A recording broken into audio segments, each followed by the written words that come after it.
All right, let's get back in here today on Shelly's TMI TNA Daze, episode number 3. If you didn't know by now, my name is Chad, and every single time we go back in the old Wayback Machine, I'm joined here by Salinas herself, the one and only Miss Shelly Martinez. How you doing tonight? Salinas! I'm doing all right. I'm very eager because I know that you said that what match we're going to play, but I have no idea about it because I completely forgot. So it'll be really cool to revisit it with you and the listeners. Tonight's match takes place on January 10th, 2008.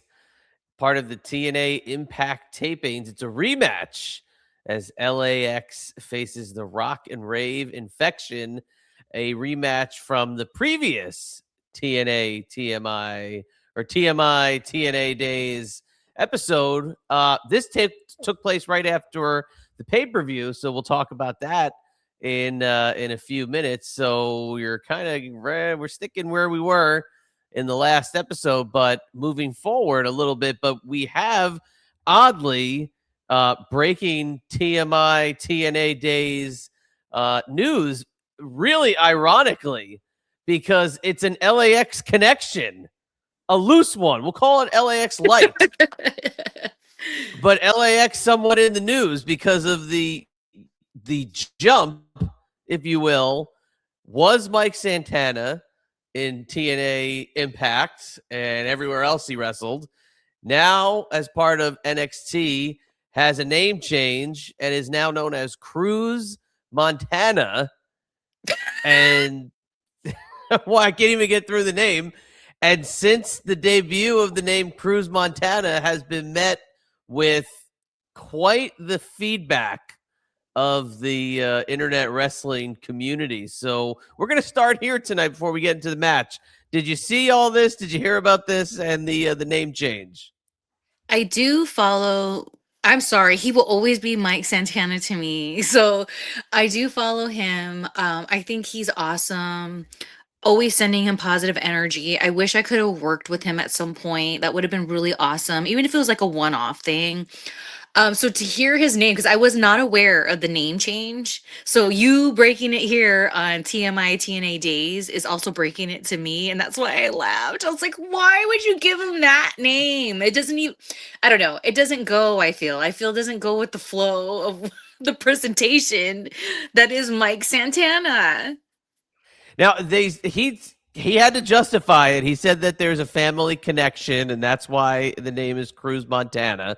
But when he debuted, he came through the crowd, and and this is very strange too, because this is exactly what we talked about. They did not mention his name. They were just like, "Oh, look. Oh my gosh." Like, yeah, he's here. And oddly, when you debuted, or excuse me, it's not even debuted. It was a re-debut / reveal in the last episode. You had no technical name because you weren't Shelly, but you weren't yet Salinas. So they're like, oh my gosh, there she is. Like, it was almost the same exact kind of reaction. So Cruz Montana, again, when you first hear it, just kind of sounds like one of those generic WWE machine names.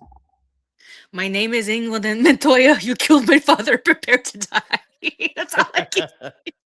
That's what I keep thinking of over here. Yeah, I mean, like it's just kind of like, I don't know, generic sounding. But again, I wish I had the tweet. I should have pulled it up, but he did try to justify the name change with it's a connection to like a grandparent or something like that. And people just weren't really buying it. Mm. I just don't feel. I don't. I could be wrong. I could be wrong. So don't come for His me, late people. father, excuse me, it's his late father who Okay. passed away 6 years prior. That's what they're saying the connection is to the name Cruz Montana. But again, we've known the guy for almost 10 years on regular wrestling television with the other name. It just doesn't sound Latin enough to me. No offense. You know what I'm saying? Like, I wish it was more gente. I wish it was more like, I don't know, but if it's true that it is after his, late father or whatever, that's really cool that to be able to immortalize that, I've talked before, being called Ariel when I was in WWE was really special to me, even though I didn't necessarily come up with it, but to choose it because of being a Disney girl and Little Mermaid, and that's such a close and dear movie to my heart. So I understand having a name that means something. So if it means something to him, positive vibes all the way. But I don't know, like we'll see, I guess. Yeah, I mean, okay, that's a great transition because I was going to ask about, the name change, and obviously you had different names prior to Ariel, and that's the name they decided to go with. But if you're going to go with like being proud of the name Ariel and it be linked to something so beloved and happy as Disney, and then you be a vampire tarot card reading, seductress, kind of not like the same thing. So it's interesting the connection between Ariel, the redheaded Little Mermaid, and Ariel, the blood sucking tarot card reading seductress. Absolutely. So that's what I'm saying. If it means something cool, here's the thing. I've never said this out loud, but here we are. It's TMI days.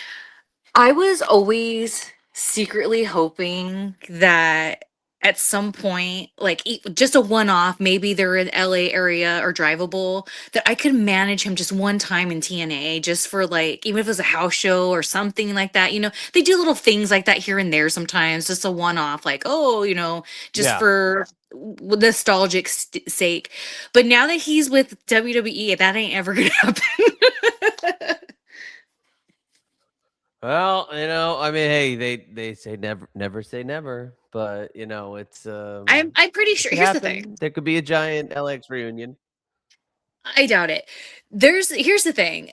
I was talking to someone who shall I can't even talk, rename I can't talk, shall remain nameless, that shared with me that they knew someone that they were tight with, that, long story short, was getting a look see at NXT, and when they were asked who some of their inspirations were, they named three different people, and they were told, now this is what I was told, that they're not allowed to say those names. And so to me, I thought Oh it was my god. interesting. Yeah, they're not allowed to bring them up. And what's interesting, maybe I'm not over here trying to be like, oh, it's all about me or whatever. But in my gut for years, I've often wondered if I'm on that list of names that people aren't supposed to talk about in WWE, because this is the only reason why. Because I cannot tell you how many effing times I've worked with people on the indies, like full on, like reoccurring, like locker room sharing, experience sharing people, where I developed working friendships with, but as soon as they get signed to WWE, NXT, or anything like that, they ghost me. They will unfollow me, and I'm just like, what is that? And I've talked to Metal Jesus about it. He's like, what if you're like a person they're not supposed to bring up? And so when my friend told me this about this other person, I was like, see, I feel that could be a possibility. So that's why I'm saying I don't think you'll ever see me on a one-off in WWE. I think I'm really blacklisted there for sure. I don't care who's in charge. Like, I really truly feel I'm on the blacklist. TNA, I don't think I'm on the Well, blacklist. that who's in charge could be changing again sometime in the near future. So you never Oh, how know. about this? I know this is a side note. I keep thinking about you because I keep seeing like this teasing, feeling the waters out there on social media, or testing the waters rather, of like Vince. And like, who said he's gonna come back? You and I said, watch, it's only a matter of time. And people Yeah. poo-pooed on it, and they're like, no, no, no. Yes, yes, yes. Yeah. I do believe, yes, I yes, I saw yes. I saw something the other day that said Vince McMahon will be open to a part-time like return to the company. I'm like, it's only a matter of time, folks, Because he before there's never, no in my chance in opinion, hell. no chance. In my opinion, he never truly walked away. He took a little vacation. He maybe stepped down from responsibilities and like handed like the mundane things that he just didn't want to do anymore. Because again, we've talked about before, he's an old ass now. Like he's old. So I feel he wanted a little break ski, pushed on different responsibilities on people, probably will never even take on those responsibilities again. But I do not believe that Vince didn't ever, like, he totally walked away and didn't have his hand in WWE in some way, shape, or form. I feel it's all politics. I feel it's all marketing. I feel it's all image, especially because who knows about the Janelle Grant thing where like all of that kind of started or whatever. It could have been something that started way before all of us knew, so like he knew this was going to happen. So I just never trusted that Vince was, oh, gag me the spoon. I don't think he's ever been done with WWE. That's his product. I don't care what anyone says. And I feel people have poo pooed on both of us saying he will come back. And they're like, no, it's not happening. He's done. Didn't you see? So I don't Is the believe poo it. poo is the poo pooing a reference to Janelle Grant?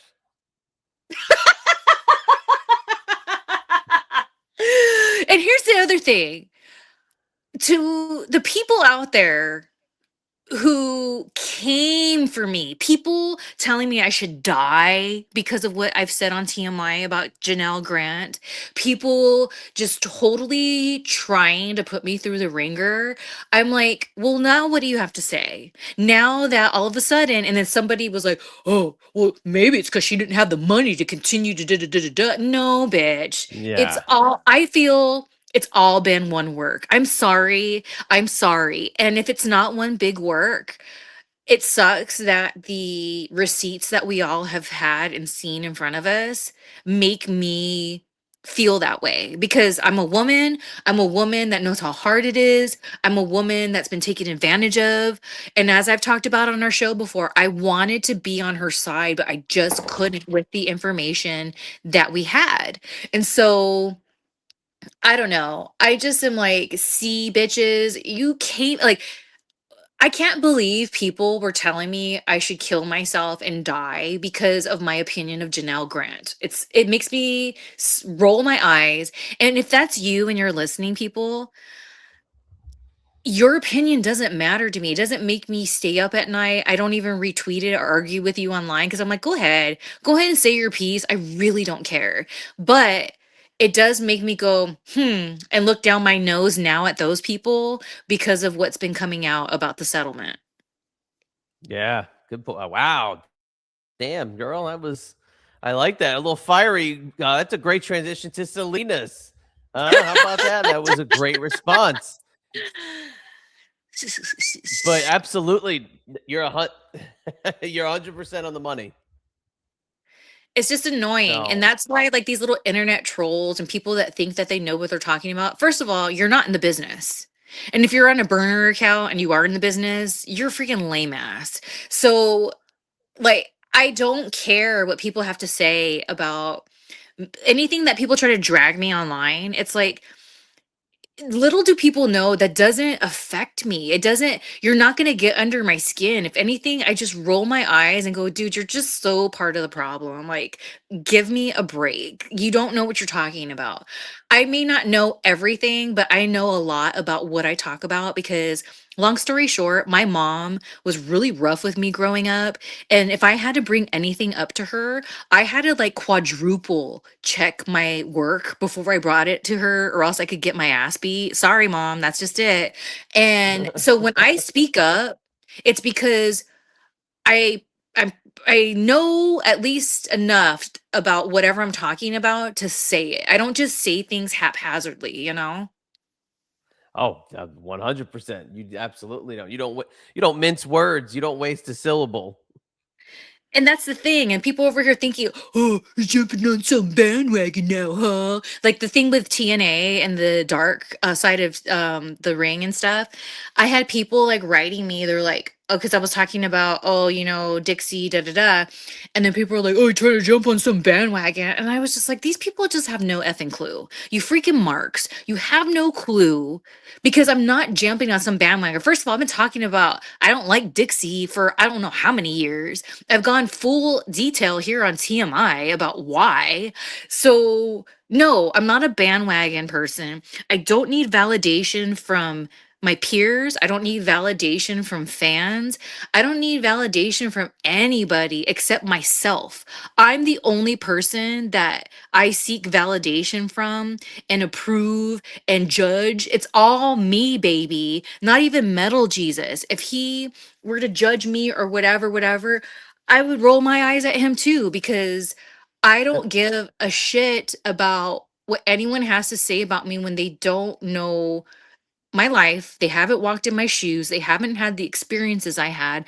And I have a platform to talk about those things. So people want to get all worked up about it. Go ahead, let your blood pressure rise. That's fine. Let your little toxic dopamine hit rise. That's fine. It doesn't take away my sleep. It doesn't put food on my table. It doesn't give me cannabis. It doesn't put a house over my head. Like whatever, you're wasting your time. But if that makes you feel good, go ahead. Yeah, and think about this too. The fact that, like you said about Dixie, I mean, you worked there. You had a great run there, but then had a not so happy ending. So you've always had a very unique take on how TNA was being run. And now, okay, here we are 16 years later, almost 20 years later, 18 years later.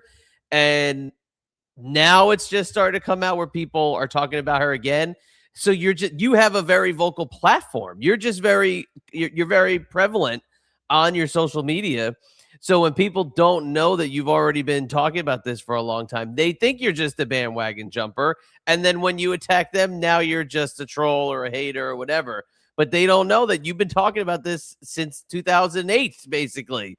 So it's interesting to see, like, just because one thing comes out, a documentary or a series like Dark Side of the Ring, people tend to just stick with the hot hand and, oh, just because so and so is now talking about it, that means everybody's jumping on the bandwagon.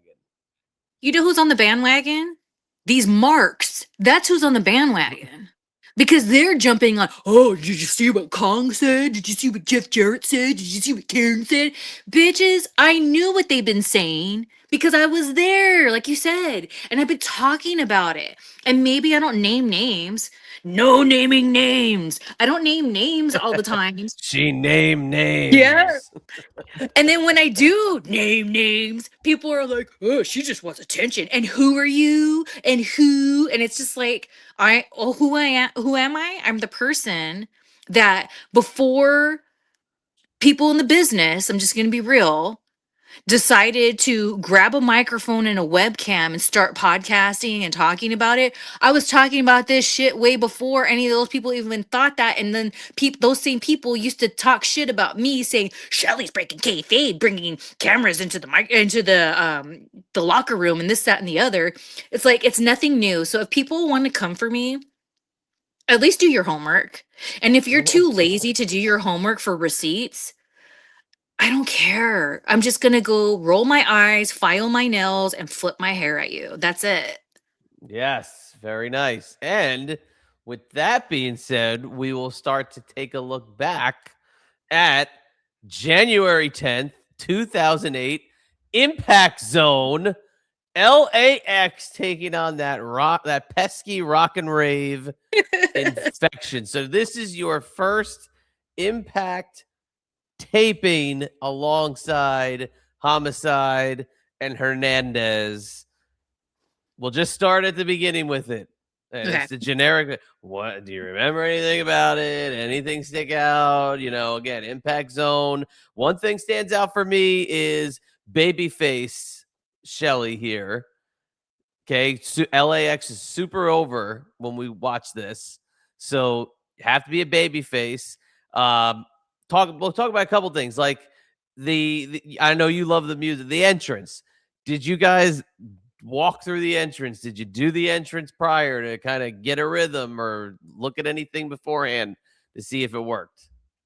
No, we just went, we felt it. And like that effing song, boom, boom, boom. Like, dude, that's all I need. I'm getting chills right now. That's all I needed, man. That's all I needed. And then, boom, I was into it.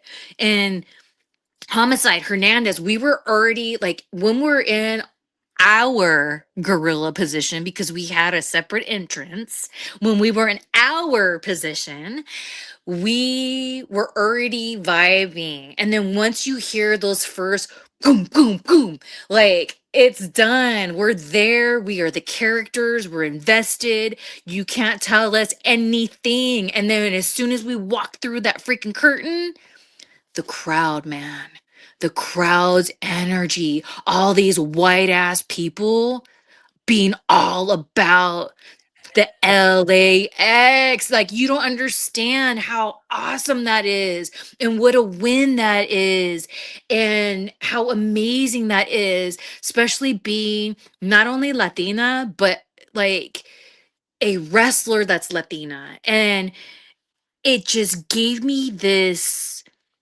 energy that I just never felt before, because with Ariel it was different. It was a different energy, it was a different vibe.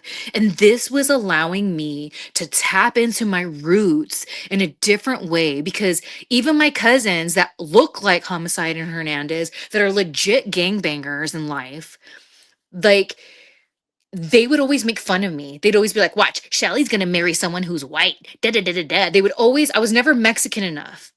And that's what's so interesting about being called Salinas, is because everyone jokes about on the movie Selena when the cholos come and save her when their car breaks down. Oh, anything for Salinas. So for me, that was so awesome, because in that film, they highlight how they were never Mexican enough. There were too Americanized, and then in America they were too Mexican, and they weren't, Americanized enough. And that for me is like been my life, because like, my dad was Mexican, Spanish, and Irish. And my mom, just straight up Mexican. So I'm mostly Mexican. But yeah, I got some whiteness in me. I'm not ashamed of my Irishness. That's freaking awesome. But because I got lighter skin, which, by the way, in Sonora, Mexico, they're light skinned and light eyed.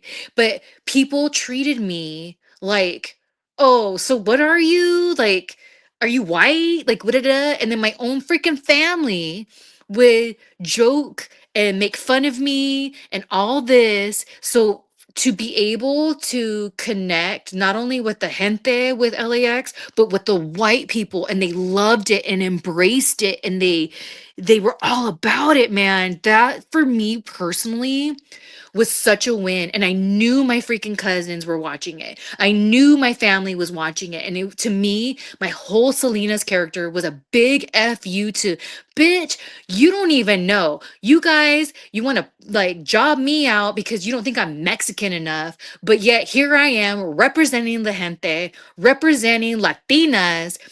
F you. So to me, it was such a beautiful creative process within and without. So, okay, backing back to what you said about family culture, and you have cousins that like look like the guys and dress like the guys. So, I mean, I don't think in your normal life you're dressing like Salinas, but did you look at other like girls that are in that culture? Did you borrow stuff from like the music scene? Like, where was your inspiration for what you were planning on wearing as Salinas? Me, me, Just because you? there was a time where I did dress like that. There was a time. And like all of that was me. I remember, little side note, going back to Disney, I went on this first date to Disneyland, and the dude was like a white cholo. He had a bomb car too. And we went to Disneyland, and you would have, if you would have seen me that day, and I was in TNA at the time, I looked like I was dressed as Salinas. Like, it wasn't an everyday thing, but yeah, that was part of me. And that's the thing, is whether it was Ariel or Salinas, both were literally parts of me and what I relate to, what I feel natural, even the dress. And like, it's not like I was always wearing baggy pants and like the little tops, but back in the day, dude, I remember, never forget that when I was in junior high, this guy came up to me. He goes, "You look like a chola." He was so mad at me. I don't know why, but he was. And so, and it wasn't that I was trying to be a chola. I was just expressing myself because that's what I do. I express myself through the way I dress. And that was a version of me. And as I've talked about on TMI before, when I was Ariel, I would watch LAX and I would envision how I would walk. What would I dress like? This, that, and the other. But it wasn't a costume. It was a part of me. That's why it was so authentic. The way Homicide was authentic. The way Hernandez was authentic. The way Hector was authentic. And that's why we worked as LAX and TNA, is because we weren't faking the funk. We weren't in gimmick. We weren't in costume. This was shades of us that already existed in life, real life, that we curated together to put out there as this is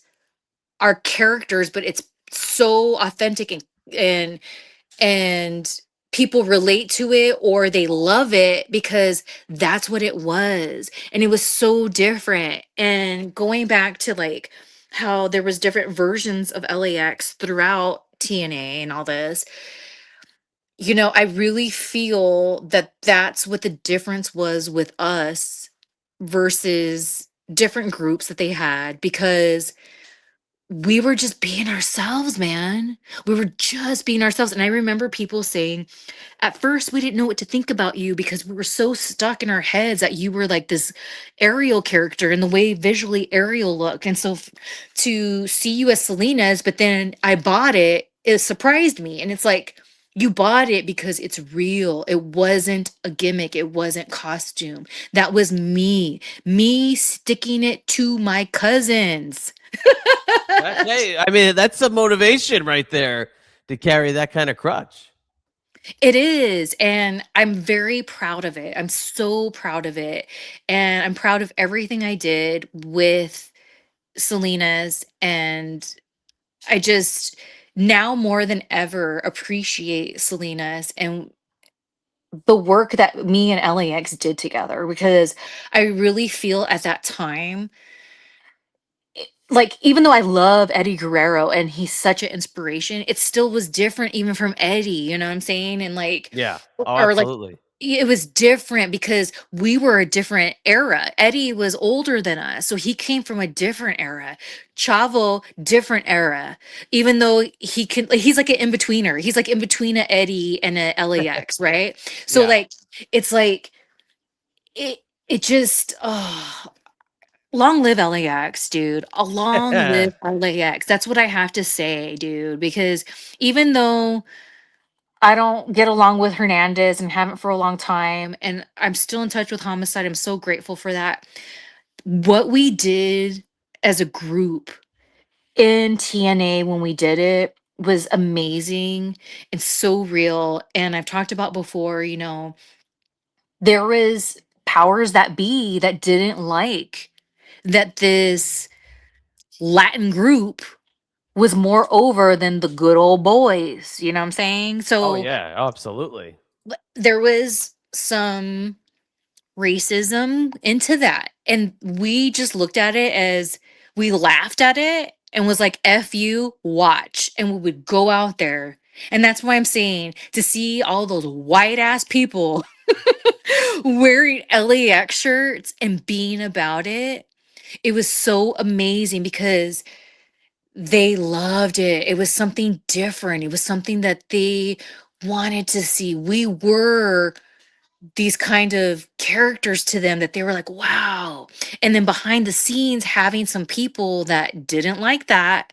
And they didn't like the reactions we were getting. They didn't like how over we were because we were ethnic groups. Um, you know, it was such a sign of the times. And at the same time, like, I don't think people understand how much, even though we were so over on camera, there was people behind the scenes trying to stomp us down because we weren't Which is white. incredible. Right, which is incredible because you're always looking for top ethnic cultural stars because you want to bridge the gap between, I mean, I'm not just trying to say your regular average, Caucasian fan. I mean, there's a lot of black fans out there, but I mean, like, they always said it was the formula of the WWF in the 70s and the 80s was to have the ethnic champ, well, early 80s, the ethnic champion, because it drew in people to the shows. So it makes sense as you're going global. And now here we are in 2008, where you're having the internet start to play a huge factor. And TNA was leap years ahead of WWE in terms of how they got shows out, like online. They would have things on. If you go back, it's very interesting to see. If you go back to research clips of TNA during this time, it's kind of like your YouTube channel. You see things that were uploaded 18 years ago, Yeah. 17 years ago. And TNA was uploading 8-9 minute segments 17, 18 years ago when WWE was only giving you little snippets, like 1 minute snippet, 1 minute 37 Mhm. second snippet. And they weren't even focusing on something like a YouTube at the time. But TNA was way ahead of it. They had those talk shows they would do midweek. Yes. They did I even saw, and I looked to see if they did one for you, but I didn't see it. They have like little mini biographies on Homicide and Hernandez produced by TNA. They put on YouTube at the time. But this is like, again, 17 years ago. So they were way ahead of it. So to not want to push globally recognized different cultures, very strange and way opposite of what they would probably be doing now. You know, I they did do something on me because when I did the dog whisper, they asked me where, like, what content I wanted for them to do, like, my little intro. And I was so butthurt with WWE at that time. I told them, don't worry about WWE, just focus on TNA. And in the dog whisper episode, they show my me doing that sit down of talking about my Salinas character and everything, and that's what TNA put out there. And then the other Interesting. thing, Okay. yeah, and then the other thing too is this is the era, people. Those of you that are listening to this that remember on pay-per-views in WWF and WWE, what always happens? The Spanish announce table Yeah. always Yeah. goes Yeah. first. Why? Because it was a thing. It was a thing. It wasn't putting over the Spanish announce table. It was kind of jobbing them out. So to be a part of something that, even though there's people behind the scenes that didn't like stuff, they still didn't job us out. And I will give TNA that credit through and through, is even with the haters in the office, even with Dixie not liking me, they never jobbed us out. Yeah. And you'll see this here. This again, we'll rebuild it. January 10th, 2008.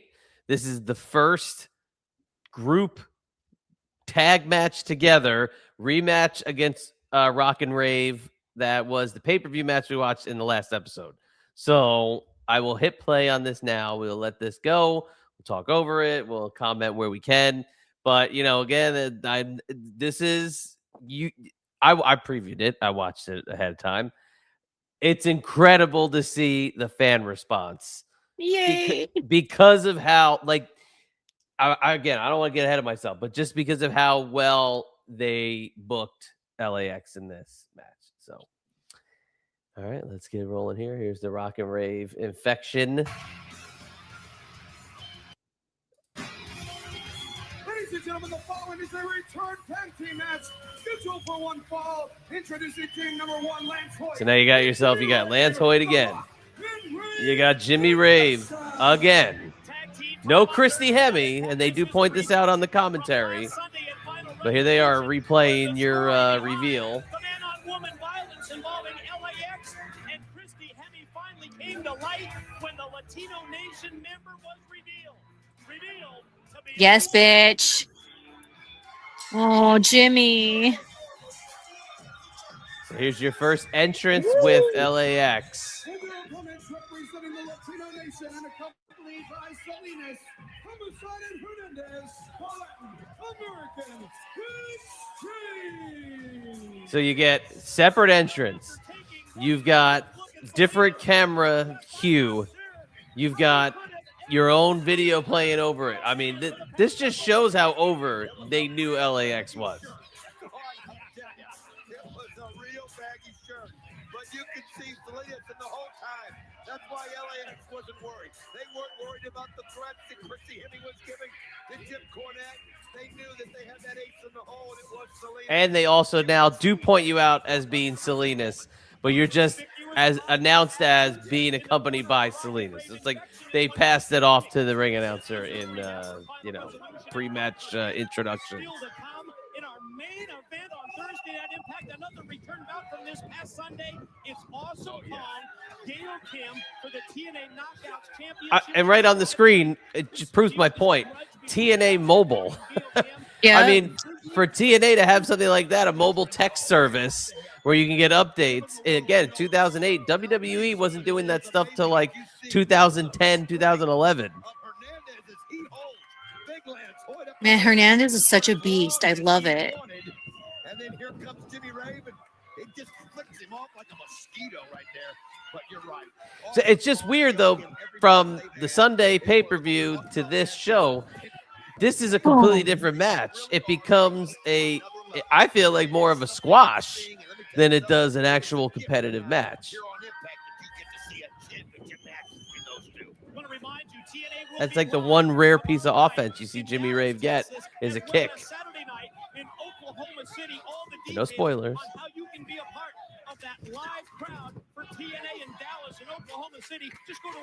Ethan Homicide, man.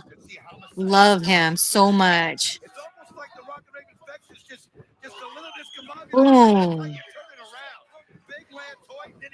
I'm going to go out on a limb and say that the TNA ring is a little rough. Oh, yes. It just feels it when you see it. Mm-hmm.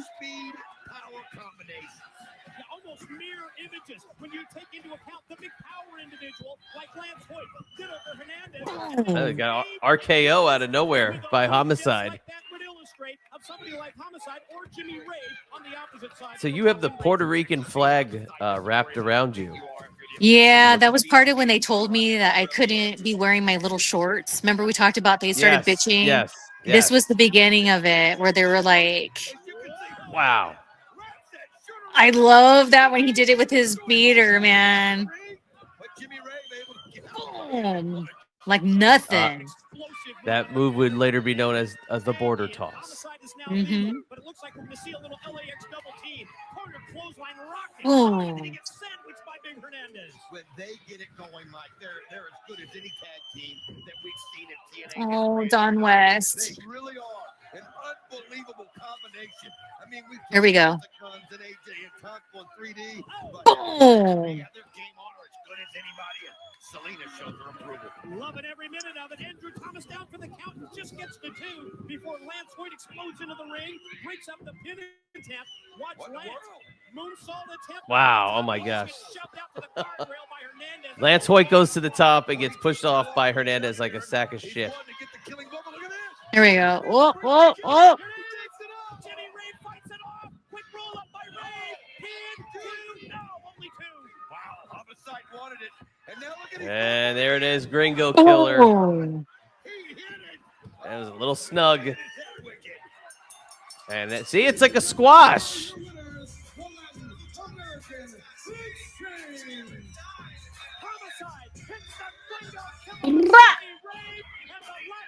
I love that he still has Hernandez's beater on him. So there you go. Yeah. Squash. You guys are happy. Kind of made them look like jobbers. compared to it being like a super competitive match at the pay-per-view. But thoughts on the LAX team trio debut at the Impact on January 10th? First of all, I don't know why I don't have the Mexican flag around me because I'm not Puerto Rican. Yeah, I so don't know again, like, why. okay, that's a great start. Where the hell did that come from? I vaguely remember. Okay, so that was when they were bitching about my little shorts that I had on, which, by the way, Jolene, shout out to Jolene, their seamstress, made for me. So, like, what the F is the problem? And I'm going to be real with you. I thought when they were saying that at the time, when it was in real time, that maybe because they thought I looked fat. That's why they wanted me to cover up. So I thought that was their nice way of being like, bitch, you need to cover up because you're fat. But now revisiting this stuff, no, I wasn't. My body was tip top. So it's weird to me. And this is what my little attitude was back then when they were like, because again, they would go and tell Homicide to tell me to cover up, not me. And I thought that was BS. And then I would see other girls on the roster wearing the same kind of shorts, and it was okay for them. So that's why I got real Double standard. defiant. Yes, and it triggered me because when I was in high school, you know, I always had boobs. So when I would wear certain tank tops, or if I would wear a short skirt, I would often get sent to the office because they were like, "Oh, you have to wear your PE shirt or your PE shorts." And I would protest. I'd be like, I saw a girl have the same top or same skirt I have on. So unless they're in here changing, I'm not going to change. But what would be the difference is they didn't fill out said Right. outfit the way I did. And so I was like, no, no. And so that really triggered me when I was in TNA was why is it then that people like Gail Kim have the same style shorts, and she's like your main bitch. And yet I'm the one getting reprimanded over here. And you can't even reprimand me. You have to tell Homicide to tell me. That was where my defiance came to where when I mentioned in an earlier TMI, I made a top out of my bandanas because it was to me like, okay, I'll put pants on, but I'm gonna make a shirt out of my bandana. Then if you're gonna be a bitch like that, that's where the defiance came from. And I don't know. I don't like that. Like there was other girls wearing, or when the girls would wear like two pieces where it's like pretty much when you come down to it, booty shorts and a bra top. How why was that Yeah. okay? But I couldn't wear a t-shirt that's a not a bra top, but still a t-shirt cut up and like my shorts. Like what the F was up with that? And Do we have to point out like what they had, like the beautiful people were wearing, and then they would do the camera shots, yes. accentuating the shot. Yes. Like hello and look at I love me some beautiful people like Velvet and Angelina Love. Those girls, I go way back with them and I was very I don't know what the word is. Like, I was very happy for them. I was very like whatever because I always thought that they deserved to be on TV. And I know both. You know, Angelina Love at one point was under contract Deep South. Velvet would get looked at a lot. I don't know if because you know she was with Shane Helms, that was a conflict of interest. But like, I never understood why neither of them ever made it to the main roster. So they and then Velvet, especially with her like booty stuff, you see it to this day. Like people put it over. Same vibe. So I don't know why I got in trouble, but all of that was allowed. And again, no shade to the beautiful people. Love those girls. It's shade to the company of why. Why was I told I had to cover up? Yeah, no, that's not right. I wouldn't get that. I would think that Homicide was the one possibly who supplied you with that Puerto Rican flag. Yeah, because he was the And Puerto Rican one. Me and Hernandez are the Mexicans. yeah, But and probably delivered it in pretty hilarious fashion. It's probably like, yo, you got to cover up your ass. yeah, Put dude, on, that's how it put was. on this, put on this flag. He'd be like, they don't want to tell you. They come and tell me once again. And like, it was that. And it's so crazy because it's like, why? I don't understand. And again, at the time, I thought they thought I was fat and didn't look good. And that's God, really it's what so I wrong. thought. I know that now, but at that time, I was like, oh, I must look terrible because what had happened, I'm just going to be real here. So I get released from WWE, right? And I'm just gonna go ahead and say it. Don't come for me, people. Sabu is the one who turned me on to growth hormone. And I started taking growth hormone and I got really, really lean. I was looking really, really good. And here's the other thing. I felt good because I've always, like I've talked about before, GI tract issues, USA over here, like this, that, and the other. When I took growth hormone, I got a lot of those positive reactions to it, to where my sleep was better, my GI tract was better, I was having more energy. And so it wasn't just because I was doing growth, I got really lean. It was because I was putting the work in. I remember CM Punk used to say, every time I go to the gym, no matter what time of day it is, it seems Shelly's in there because I was always working out because that was my release. It wasn't just me trying to be skinny. It wasn't me trying to be Miss Wrestler USA. Working out was a release for me. And I was all about the growth. And then when I moved back to California and everything, I got off of it and I gained a little bit of weight. And that's when you saw the Bound for Glory. I was a little, I had a little bit more weight on me then than in that, I was gonna say episode, that match we just saw. But so that's why my body dysmorphia was, I gained a couple pounds. They must think I look terrible. I must look terrible on TV. No wonder why they're telling me to cover up. And then now it's like, are you kidding me? Like, no. What is wrong with what I'm wearing? Like, it's so weird to me. And if anyone out there, you're in the business and you're around those days, tell me privately. I won't snitch on you. What was the deal? I'm dying to know why I was picked on about this. Yeah, I'm dying to know too. So somebody please step up if you know anything. Please, I will never snitch on you. I swear to you, I swear to you.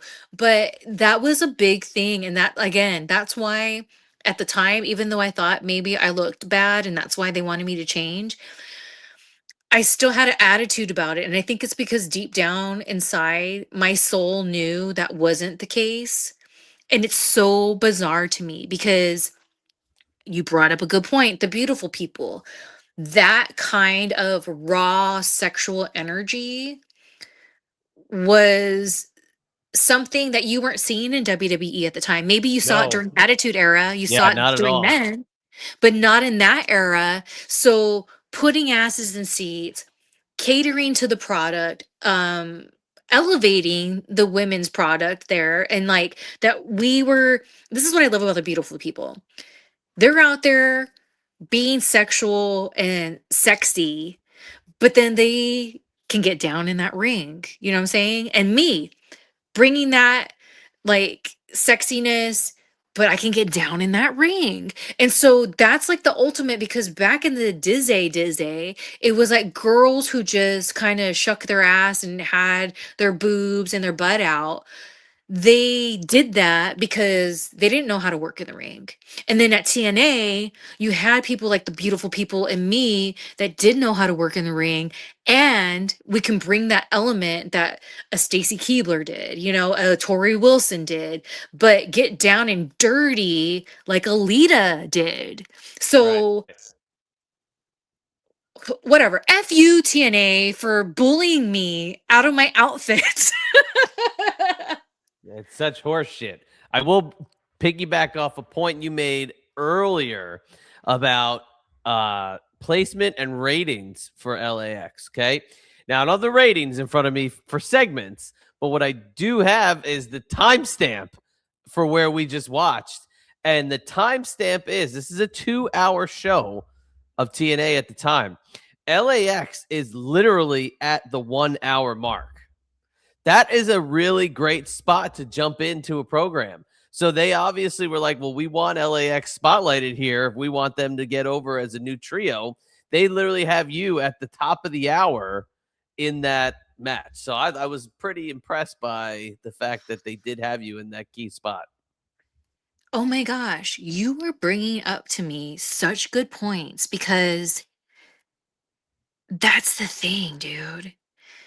Behind the scenes, bitches were trying to keep us down, and our attitude as a group was real cute. We're going to go out there out of spite and do it even harder.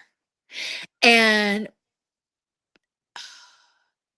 it's just and then here's the thing. I will put over TNA at the time even though they're being toxic in that sense. They couldn't deny what we brought to the table. So they did places where they needed to because we were a draw. We were making money for the company. We were bringing ratings for the company. And something I hadn't really thought about until the last few years, what I brought to the table. I just got off of WWE TV. I just got off of it. And then when you have dudes who just came from WWE and then go and do the transition to TNA, they were highlighted and treated in a certain way that was because I was there and I saw it, bitches. Like people like that were elevated, they were treated better. They were given kind of seniority in a way, but I never did. I was always kept down.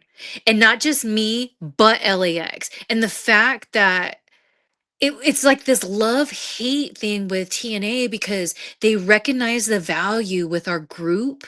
They recognize the value what I brought to LAX, being the first girl in LAX, the first girl. What I brought to that, it was recognized business-wise, but behind the scenes, it was not. And that irritates me. I don't blame you. I don't blame you at all. Because let me run down the rest of the card for you here. And you see, again, the crowd. I thought the crowd was better for that match than it was at the pay-per-view, the Final Resolution pay-per-view that we watched. Motor City Machine Guns defeat Triple X, which was Senshi and Elix Skipper. How about this one? Judas Macias defeat Chris Harris. Now, I thought about him for a little bit. I was like, damn, I don't remember him at this point. I thought he was earlier in TNA, not there at the same time. Now, that would have been a pairing in TNA. I forgot about the Judas. That's why I was.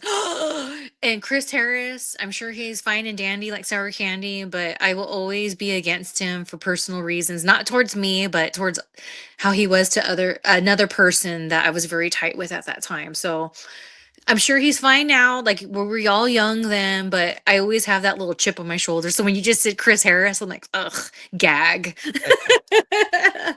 But big pop there on Ricky Banderas. I mean, that's were you a Judas Macias fan or was it the Chris Harris? I'm confused. No, the Judas. I just haven't. I forgot. Oh, I forgot. Okay, all right. So that was But like I was like, oh, that's a blast from the past. No problems with him. But like, think about a version of Ariel with that character or any type of like he always had those cool supernatural characters. Mil Muertes in Lucha Underground. Like he's always had a cool I was playing Booker in my head while I was play Booker. It's true. And so yeah. But Chris Harris, I'm sorry. I'm sure you're fine and dandy like sour candy now, but I still associate you, which I'm sure people associate me with back in the day too. So I get it, but I'll always have heat with him because of how he was to somebody that I'm still friends with to this day. And Oh, I don't like that's that not good. shit. I don't like that shit, Chris Harris.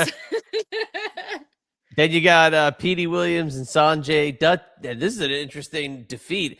Defeats the Voodoo Kin Mafia, BG and Kip James, Road Dogg, and Billy Gunn. I'm an upset by that. X Division team. Then LAX defeats Rock and Rave.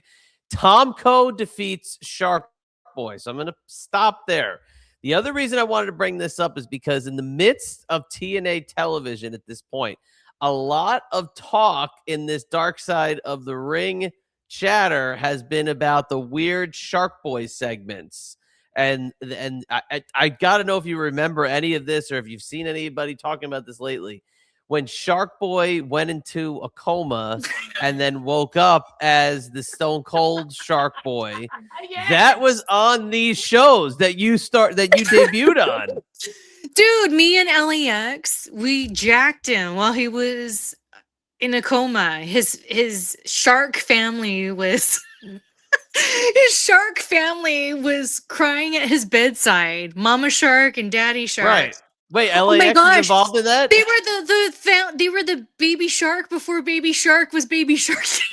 Oh yeah, that's a good point. So wait, did I skip over that? Did LAX have something to do with Sharkboy? No, they did a thing where we were supposed to go visit Sharkboy and we ended up stealing stuff Oh.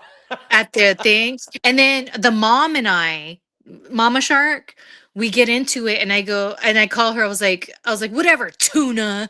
And then for me, that was awesome because I'm a huge Office fan. And so the fact that like I was able to like quote The Office with like the tuna and like this and that's something that stuck with like me and some of the X Division boys I was friends with at the time. They were like, they used to call me tuna. Like they used to call me tuna because they popped so hard from when I called Shark Boy's mom tuna and like whatever. And we were stealing. And then here's the thing. I don't know if you or maybe the listeners can fact check this for me, but I almost feel we did that stealing from Shark Boy before Crime Time was doing their thing in WWE. All right, I will take a look at that. That must be in the next episode because you guys aren't on the next show. So you must be in the vignette or something like that because the parents are at the bedside going ooh, crying. Yes. But in all this Dark Side of the Ring shit they've been talking about, they were bringing up the Shark Boy to Stone Cold vignettes, and oh my gosh, they're interesting to say the least. I mean, they are all the fish puns and all. Oh my gosh, it is like. It is the most goofy shit possible. But okay, there you go. So I'm going to be looking for that next as well. And then the main event, Awesome Kong defeats Gail Kim to win the title. There you go. I love the whole thing with Shark Boy. I did. I don't care if people thought it was cheesy or whatever. I thought it was awesome. I love Shark Boy to this day. Shout out to you, brother. We are still friends. And something that was really cool is I got to be friends with him, of course, because of TNA. And I'll never forget, he was like, no pun intended. He was like, Shelly, you're such a good catch. Like, why don't you have a boyfriend? And I told him, I was like, look, and I broke it down to him like this. I said, I'll never forget. I could see it right now. We're backstage, Universal, by the freaking catering truck. And he was like, you're such a good catch. I don't understand why you don't have a boyfriend. And I said, look, I am dying to have a CEO of my company, AKA a serious boyfriend. But nobody makes it past the 90-day trial period.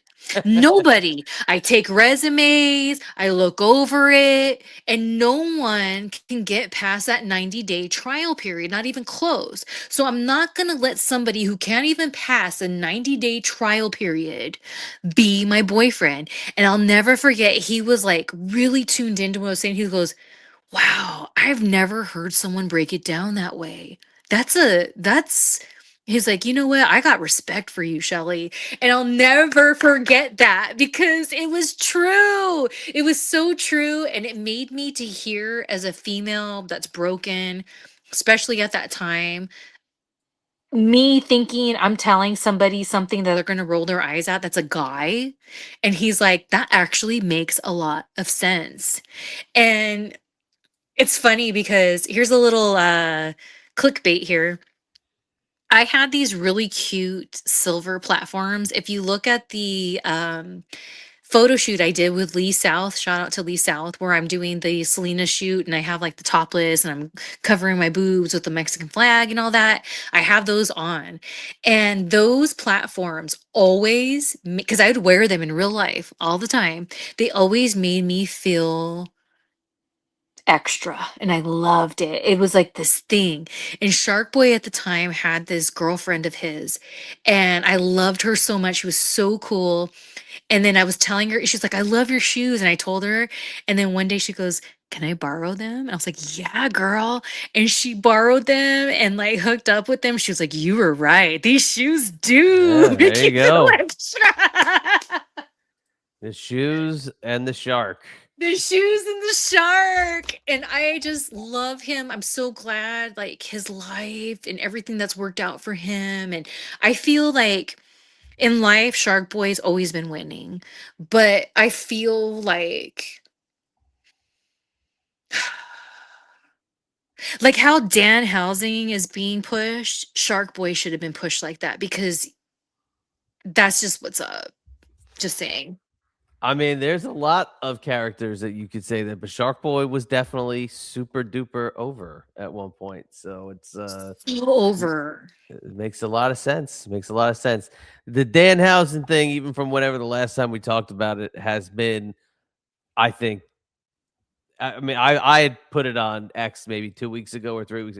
It has jumped the shark so badly. It's so Like, sad. It's so sad and true. Yes, I but the agree. guy, look, hey, the guy's laughing all the way to the bank. All the Okay. way.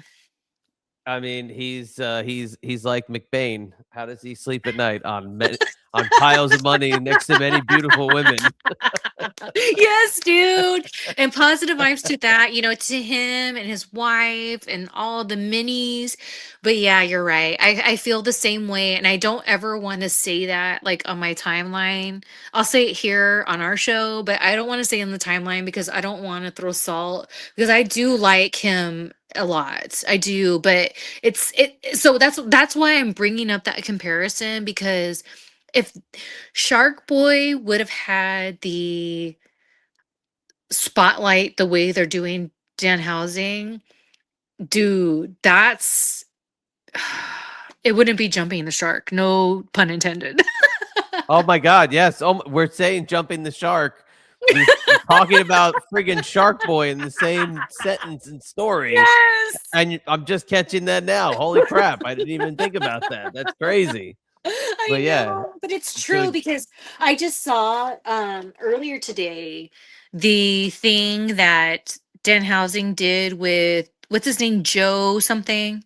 Oh, Joe Henry, yeah, Yeah, and I was the just singer. like, and here's the thing. When Shark Boy was like, I'm gonna do a solo, I was all about that because there's an old school horror movie that I love that Vince Price was in, and I was like, this reminds me of that. But then it did jump the shark, and I was and I literally thought earlier today when I saw that, I was like, Shark Boy should have been given the chance like this because I'm not dogging Dan Housing. I just feel like he never got that chance to shine like that, in my opinion. Yeah, I agree. I mean, and just like Shark Boy, one day Danhausen will be,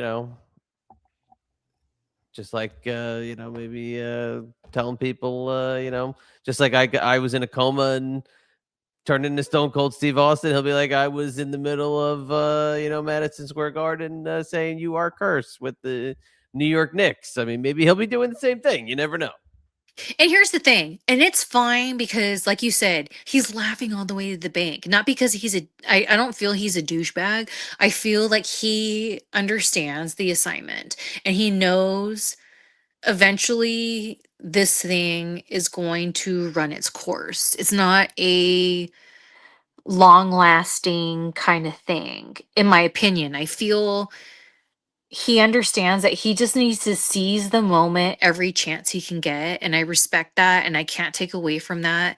But it makes me sad because I didn't know about Dan Housing until way later in my career, and I even have tweeted him like, I wish we had a chance to, like, I could have managed you at one point or whatever. And we've talked about it on TMI. I was like, I would have been able to be real campy versus very overly sexual, like I was as Ariel.